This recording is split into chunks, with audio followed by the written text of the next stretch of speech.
আপনি শুনেছেন কিনা আপনাকে নিয়ে এরকম মানে উনি মন্তব্য করেছেন? তো কি নামটা? আশরাফুর রহমান। আশরাফুল রহমান, হ্যাঁ। আমি তার কোনো বেসিস খুঁজে পেলাম না কি বিষয় করেছে।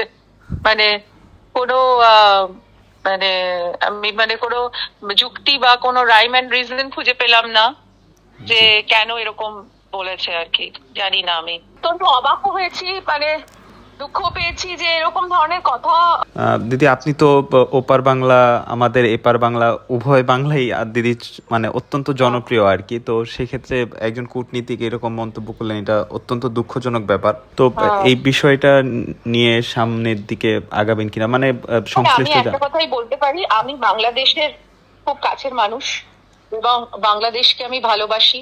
কারণ বাংলাদেশে আমার অনেক ইতিহাস, অনেক স্মৃতি, আমার জীবনের অনেক একটা বড় সময় কেটেছে এবং আরো আশা করি কাটবে।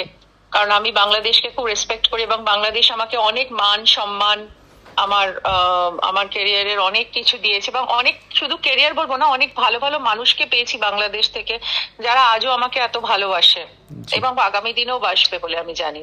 এবং বাংলাদেশের দর্শক আমাকে অনেক আহ, অনেক কিছু দিয়েছে, আমাকে ভালোবাসা দিয়েছে, মান সম্মান দিয়েছে, আমার দারুণ দারুণ আমি ছবি করতে পেরেছি বাংলাদেশে, সেটার একটা বড় গুরুত্ব আছে। এবং তাই জন্য বাংলাদেশের মানুষ থেকে যদি কিছু শুনি তখন মর্মাহত হই আর কি। তাই বাংলাদেশের সঙ্গে আমার মৈত্রী যেন সারা জীবন থাকে, আমি এটাই চাইবো। যে বাংলাদেশের মানুষের সবসময় ভালোবাসাটাই ফোরাতে ইচ্ছা করে, কেউ যদি কিছু মানে বিরূপ মন্তব্য করে তখন খুব দুঃখ হয় আর কি। আর সেটার কোনো মানেও বুঝি না যে কেন করেছে। জি। ভগবান আছে জি। বলো, আল্লাহ আছে, যে আছে মাথার উপরে আছে, যারা আমাদের দেখছেন, যাদের ভালো কাজ দেখছে, তাতে কে কি বললো তাতে আমি কিছু ক্ষুণ্ণ হব না। কারণ আমি জানি আমার শক্তিটা কি এবং আমার সত্যটাও কি, জি। জি। সেটাও জানি।